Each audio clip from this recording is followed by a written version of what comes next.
Episode 5 शुरू होता है और हम हॉस्पिटल को देखते हैं जहां एक क्रिमिनल नर्स को हॉस्टेज बना लेता है और चाकू दिखाते हुए डॉक्टर से कुछ मेडिसिन की मांग करता है। अब किसी तरह डॉक्टर उस नर्स को छुड़वा लेता है, लेकिन इसी हाथापाई में डॉक्टर की गर्दन पर चाकू लग जाता है, जिस कारण से वो काफी इंजर्ड हो जाता है। इसके बाद हम नामू और ग्यूरो को देखते हैं जो कि एक्वेरियम गए थे। अब जब ये दोनों वहाँ से वापस आते हैं तभी घर के बाहर इन्हें ऑफिसर जोन मिलता है जो कि नामू की मॉम से मिलने के लिए आया हुआ था। हम देखते हैं कि नामू की मॉम जोन को काफी पसंद करती है और जोन भी उसे और ज्यादा इम्प्रेस करने की कोशिश कर रहा था। इधर नामू काफी डर जाती है कि कहीं जोन उसकी मदर को ये ना बता दे कि वो मूव टू हेवन में काम करती है, इसीलिए नामू उसे ये बताने से मना करती है और उसे वहाँ से भगा देती है। तब उसकी मदर उस पर काफी चिल्लाती है और कहती है कि तुम हर टाइम ग्यूरो के साथ क्यों रहती हो, तुम उसके घर दिन में 3 बार जाती हो, उसके लिए खाना बनाकर उसे खिलाती भी हो, क्या तुम उसकी माँ हो। लेकिन नामू पर इन बातों का कोई भी असर नहीं पड़ता और वो ग्यूरो के घर जाती है। इधर ग्यूरो उसकी मदर के पास जाकर बोलता है कि जब मेरे फादर खाना बनाते थे तब नमू भी खाना खाती थी और अब खाना मैं बनाता हूँ और नमू अभी भी सिर्फ खाती है और वो घर के अंदर सिर्फ मेरे पास बैठी रहती है, इसलिए आप उसे डांटा मत करो। खैर आगे इनके पास काम के लिए कॉल आती है। इसी बीच हम देखते हैं कि जब से नामू ने सैंगवो को फाइट करते हुए देखा था तब से वो काफी डरी हुई थी। इसके बाद ये तीनों अपने काम पर निकल जाते हैं और एक टाउन हाउस में पहुंचते हैं जो कि रच लोगों का एरिया था। अब यहाँ इन्हें घर का मैनेजर मिलता है जो कहता है कि फर्नीचर और इलेक्ट्रॉनिक चीजों को यहीं पर छोड़ देना, बाकी सब कुछ साफ कर देना। दूसरी तरफ हम एक हस्बैंड और वाइफ को देखते हैं और इन्हीं के बेटे जुंगसू की डेथ हुई थी, लेकिन हम देखते हैं कि जुंगसू की डेथ के बाद भी उसके फादर उस पर काफी नाराज हैं और वो जल्दी से जल्दी उसको रूम को खाली करवाना चाहते हैं। फिर ये तीनों जुंगसू के रूम में जाते हैं जहाँ पर हमें पता चलता है कि जुंगसू वही डॉक्टर है जिसे हमने एपिसोड की शुरुआत में देखा था और उसकी चाकू लगने के कारण मौत हो चुकी थी। अब गिरू अपने काम पर लग जाता है और उसे वहाँ पर जुंगसू की काफी सारी चीजें मिलती हैं। इसी बीच उसे एक लव लेटर मिलता है जिसे गिरू जुंगसू के पेरेंट्स को दिखाने के लिए जाता है और कहता है कि हमें ये लेटर उस पर्सन तक पहुँचाना होगा जिसके लिए उसने लिखा था।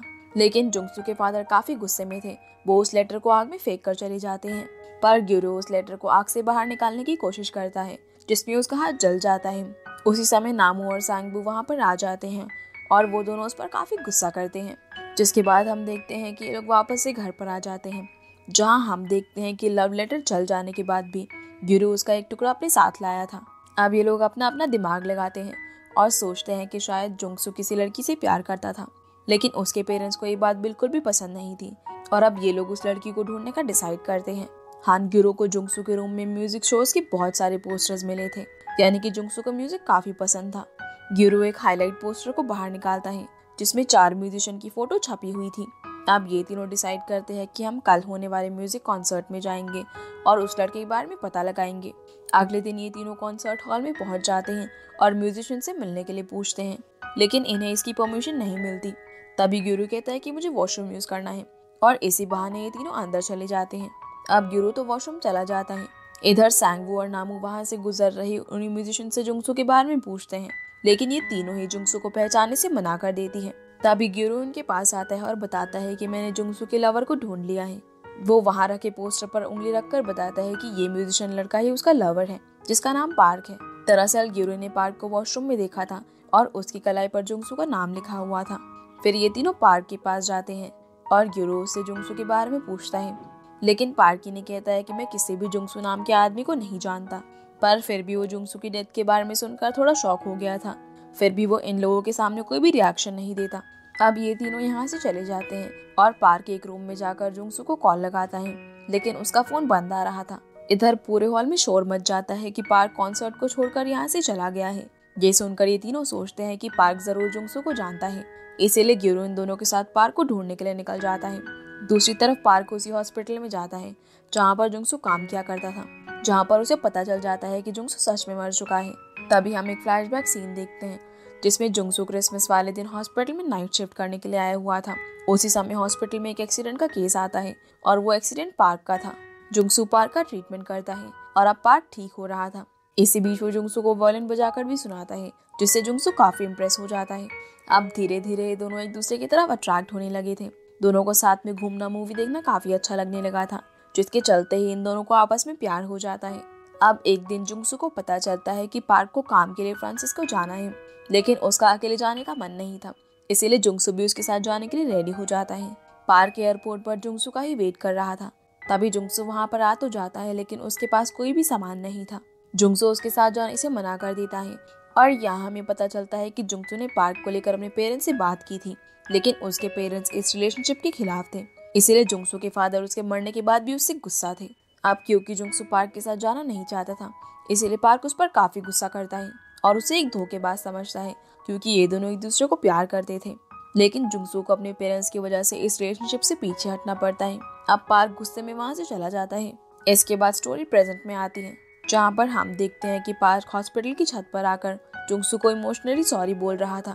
तभी ये तीनों उसके पास पहुंच जाते हैं और पार्क को उस जलते हुए लेटर के साथ साथ सारा सामान भी देते हैं, जिस सामान में फ्रांसिस्को की फ्लाइट की एक टिकट भी थी, जो कि 2 दिन बाद जाने वाली थी।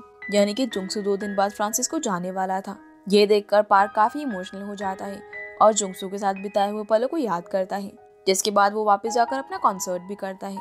अब ये तीनों अपने घर आ जाते हैं, जहाँ पर गिरू कंफ्यूज था कि जुंगसू और पार्क दोनों ही अच्छे पर्सन हैं, लेकिन फिर भी जुंगसू के पेरेंट्स ने उनकी रिलेशनशिप को एक्सेप्ट नहीं किया। पर वो सिर्फ एक बच्चा था, इसीलिए उसे इन सब चीजों के बारे में नहीं पता था। फिर गिरू बताता है कि मैं पहले बहुत कम बात करता था, जिस कारण से सभी मेरा मजाक बनाते थे। इसीलिए मैंने बहुत ज्यादा बात करना शुरू कर दिया, जिस कारण से मुझे स्कूल से निकाल दिया गया। पर मेरे फादर मुझे हमेशा कहा करते थे कि मैं दूसरे से अलग हूँ, लेकिन गलत नहीं, और उन्होंने कभी भी मेरा साथ नहीं छोड़ा। खैर आगे रात हो जाती है और सांगू वहीं लेटकर उस फाइटर के बारे में सोच रहा था, जिसने उसे एक पंच में ही अनकॉन्शियस कर दिया था। तभी सांगू एक हॉस्पिटल में जाता है, जहाँ वो फाइटर एडमिट था। सांगू उसे देखता है और उसे उठने के लिए कहता है। इसी के साथ 5th एपिसोड यहीं पर खत्म हो जाता है। 6th एपिसोड स्टार्ट होता है और हम एक इंसू नाम की पर्सन को देखते हैं, जो कि गाड़ी से कुछ सामान निकालकर एक बिल्डिंग के बाहर मौजूद पर्सन के पास ले जा रहा था। पर तभी उसका एक्सीडेंट हो जाता है, जिसके बाद हम इंसू को एक हॉस्पिटल में देखते हैं। तभी उसके पास एक नर्स आती है और उसे डॉक्टर के पास लेकर जाती है। अगले सीन में इंसू अपनी वाइफ के रूम में जाता है, जो कि उसे हॉस्पिटल के अंदर एडमिट थी और उसे हॉस्पिटल से डिस्चार्ज कर दिया गया था। अब इंसू अपनी वाइफ को लेकर हॉस्पिटल के बाहर आता है, जहाँ पर उसे सांगवू स्मोकिंग करते हुए दिखाई देता है। इंसू सांगवू को स्मोकिंग करने से मना करता है और उसके साथ काफी रिस्पेक्ट से बात करता है, इसलिए सांगवू भी उसकी बात मानकर सिगरेट को फेंक देता है। फिर हम नामू को देखते हैं, जो कि लॉयर के पास जाती है और उसे पूछती है कि क्या सच में सांगवू ने किसी का मर्डर किया है, जिस पर लॉयर कहता है कि नहीं, उसने अपने अपोजिट फाइटर को काफी इंजर्ड किया था, लेकिन वो मरा नहीं था, इसलिए सांगवू को इसकी कोई भी सजा नहीं मिली। दरअसल नामू डर रही थी कि कहीं सांगवू गिरू को नुकसान ना पहुंचा दे, लेकिन लॉयर कहता है कि तुम चिंता मत करो, सांगवू गिरू को कोई भी नुकसान नहीं पहुंचाएगा। फिर नामू गिरू के घर जाती है, जहाँ पर सांगवू भी मौजूद था। तभी नामू की मदर वहाँ पर आ जाती है, क्योंकि उन्हें शक था कि शायद नामू मूव टू हेवन में काम करती है, लेकिन सांगवू उसे बचा लेता है और कहता है कि नामू तो सिर्फ यहाँ पर गिरू का ध्यान रखने के लिए आती है और इसके साथ साथ वो अपनी स्टडी भी करती है। तभी सांगवू नामू से कहता है कि जाओ तुम अपनी स्टडी पर ध्यान दो, और नामू वहाँ से चली जाती है। फिर गिरू सांगवू को बताता है कि किसी ने उसके अकाउंट में पैसे डाले हैं, लेकिन काम के लिए तो किसी का भी कॉल नहीं आया। तभी सांगवू को याद आता है कि उसके पास 3 दिन पहले काम के लिए कॉल आई थी, लेकिन वो गिरू को इस बारे में बताना भूल गया था। अब ये दोनों अपने काम पर जाने के लिए रेडी होते हैं। तभी गिरू सांगवू से नामू के बारे में पूछता है, क्योंकि उसे लगता है कि वो आज नहीं आई। फिर वो नामू के पास कॉल लगाने लगता है, लेकिन सांगवू उसे रोक देता है और बताता है कि नामू यहाँ पर आई थी, लेकिन किसी पर्सनल रीजन की वजह से वो आज काम पर नहीं जाएगी। जिसके बाद ये दोनों अपने क्लाइंट की लोकेशन पर पहुंच जाते हैं। सांगवू क्लाइंट के पास कॉल करता है, लेकिन उसका फोन बंद आ रहा था। जिसके बाद ये दोनों एक बिल्डिंग में जाते हैं, जहाँ पर सांगवू एक कपल की डेड बॉडी को देखता है। ये देखकर वो काफी शॉक हो जाता है और गिरू को पुलिस को कॉल करने के लिए कहता है। तभी हम देखते हैं कि ये कपल और कोई नहीं बल्कि इंशू और उसकी वाइफ ही थे। अब पुलिस के साथ साथ यहाँ पर रेम नाम की एक सोशल वर्कर भी आई हुई थी। रेम इन लोगों को बताती है कि इंशू की वाइफ काफी टाइम से हॉस्पिटल में एडमिट थी और इंशू को उसकी गार्ड की जॉब से 1 महीने पहले निकाल दिया गया था। शायद इसीलिए इंशू ने सुसाइड करने का डिसीजन लिया। ये सुनकर सांगवू कहता है कि ये कैसा डिसीजन है, अगर इंशू को मरना ही होता तो वो अकेले मर जाता, उसने अपनी वाइफ को ऐसा करने के लिए मजबूर क्यों किया। तभी गिरू रिम से इंशू की बाकी फैमिली के बारे में पूछता है, ताकि वो उन्हें उनका सामान दे सके, लेकिन रिम बताती है कि उनकी कोई और फैमिली नहीं है। खैर आगे गिरू अपने काम पर लग जाता है, लेकिन सांगवू यहाँ पर काम करने से मना कर देता है, क्योंकि उसे लगता है कि इंशू ने गलत किया है और वो एक घटिया इंसान है जिसने अपनी वाइफ को भी अपने साथ मार दिया। गिरू सांगवू को बोलता है कि अगर तुम आज काम नहीं करोगे तो तुम्हारी सैलरी से 1 दिन का पैसा काट लिया जाएगा।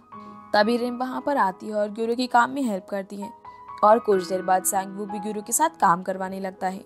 इसी बीच सांगवू को एक सीक्रेट डोर दिखाई देता है।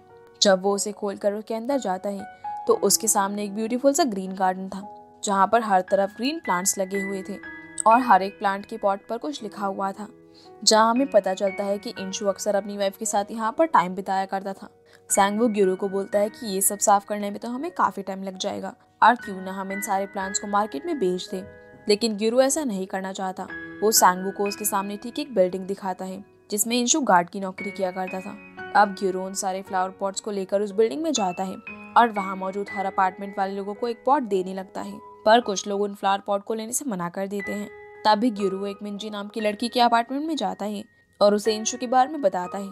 अब इंशु के मरने की खबर सुनकर ये लड़की रोने लगती है, जिसके बाद हमें एक फ्लैशबैक सीन दिखाया जाता है जहाँ इस बिल्डिंग में इंशु अपनी ड्यूटी कर रहा था, लेकिन वो गर्मी से काफी ज्यादा परेशान था।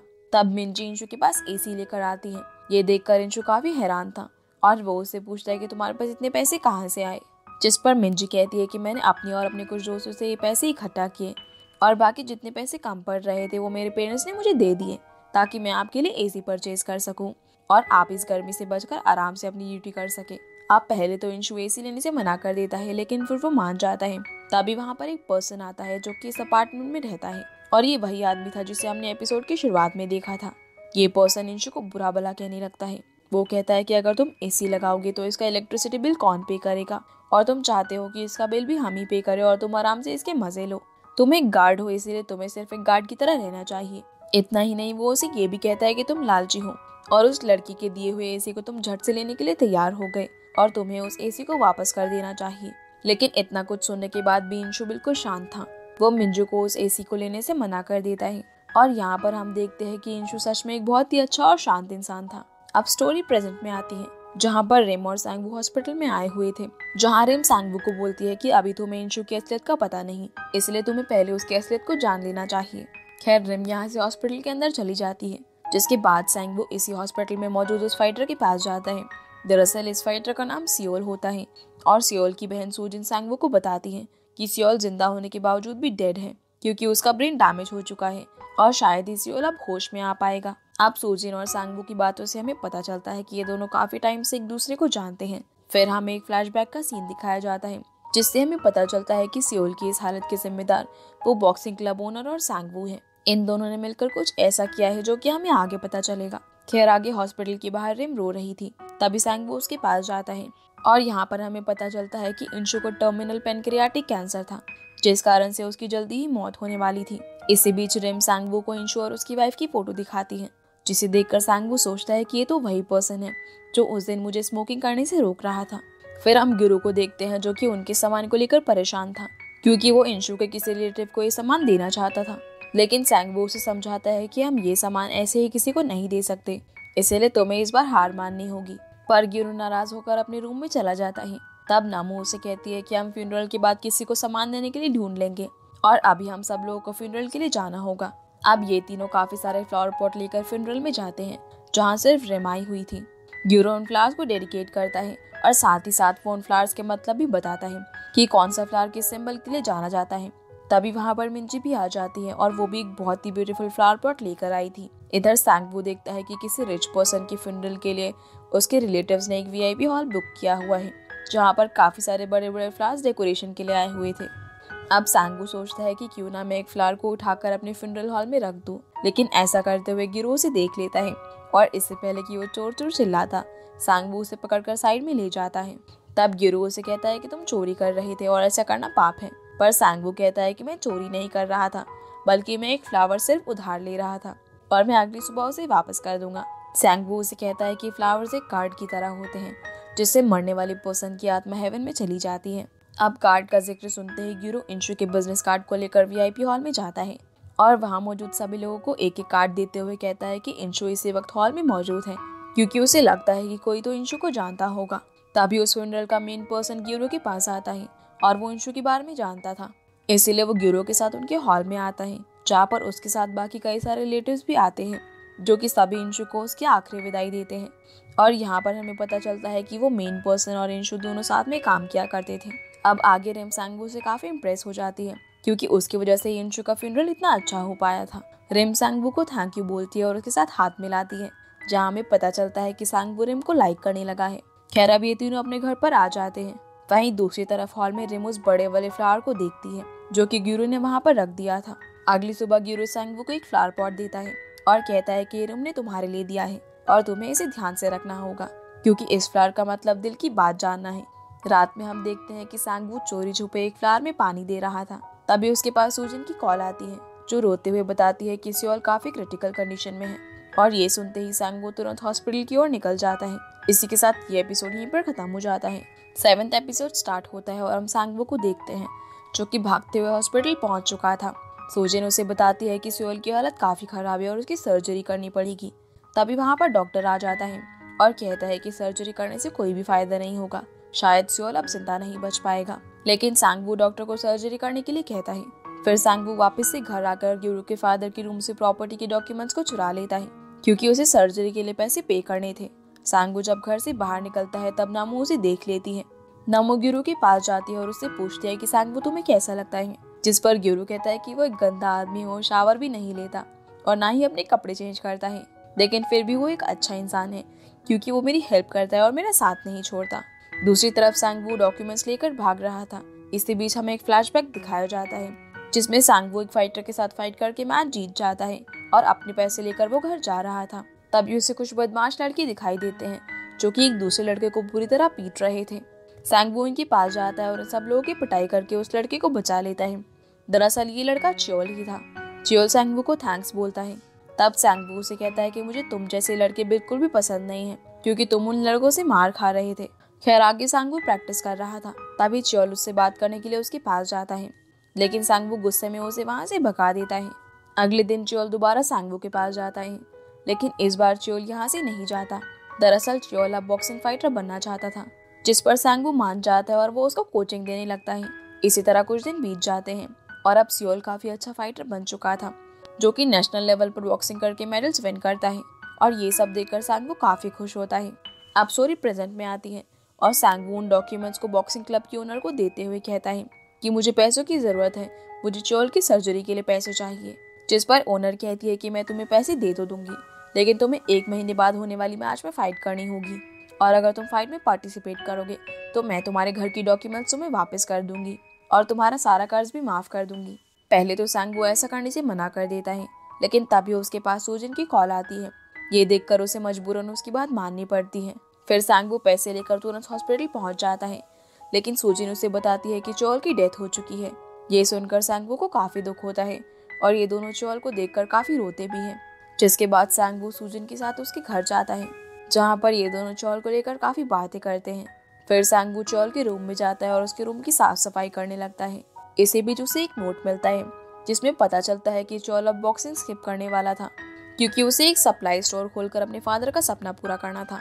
इसी बीच हमें एक फ्लैशबैक सीन दिखाया जाता है जिसमें सांगवू फाइट करने के लिए क्लब में आया हुआ था, और इस बार उसका अपोजिट फाइटर कोई और नहीं बल्कि उसका खुद का स्टूडेंट चियोल ही था। ये देखकर ये दोनों काफी शॉक हो जाते हैं और सांगवू समझ जाता है कि ये सब क्लब के ओनर ने एक चाल चली ताकि वो ज्यादा पैसे कलेक्ट कर सके। सांगवू चियोल पर काफी गुस्सा करता है और उसे कहता है कि तुम मुझे पंच मारो और मैं नीचे गिर जाऊंगा और ये मैच यहीं पर खत्म हो जाएगा। लेकिन चियोल उसकी बात नहीं मानता और ये दोनों फाइट करने लगते हैं, और देखते ही देखते इनकी फाइट काफी डेंजरस हो जाती है, जहाँ सांगवू चियोल को काफी पीट रहा था। इसी बीच सांगवू की नजर अपने भाई पर पड़ती है जो कि ग्यूरो के फादर थे। तभी सांगवू को याद आता है कि उसके फादर और उसके भाई दोनों ही उसे छोड़कर घर से चले गए थे, और शायद इसीलिए सांगवू अपने भाई यानी कि ग्यूरो के फादर से इतनी नफरत करता था। ये सब सोचकर सांगवू को काफी गुस्सा आता है और वो गुस्से में चियोल को काफी जोर से पंच मार देता है, जिस कारण से चियोल वहीं पर अनकॉन्शियस हो जाता है। इसके बाद चियोल को हॉस्पिटल ले जाया जाता है और इसी वजह से सांगवू को जेल हो गई थी। अब कहानी प्रेजेंट में आती है, जहाँ पर सांगवू चियोल के रूम को साफ कर रहा था।